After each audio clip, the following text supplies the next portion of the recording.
I think about this a lot as kind of like talent 2.0, and human capital will continue to be as critical as it ever has been.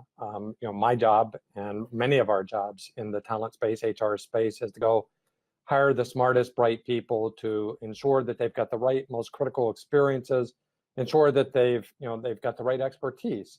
But that's not enough. And we live in a world today where if those people aren't positioned to leverage what they know, it's sort of a futile effort. So it takes both human capital, which we're really good at as an HR profession, and the ability to think about how do we position those people, which I describe as social capital, that really enhances performance. So best stated, human capital is what you know. Social capital is how well positioned you are to leverage what you know inside of an organization. And there are lots of, I consider myself a pracademic. So I spend a lot of time in the research. I spend a lot of time studying research, and there's been a lot written over the last decade about networks.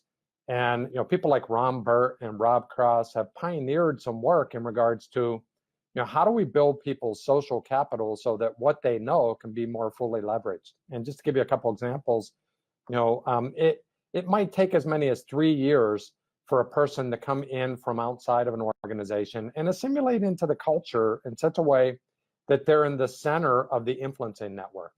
And in other words, you could hire some really brilliantly smart person, but the culture doesn't necessarily absorb them, automatically.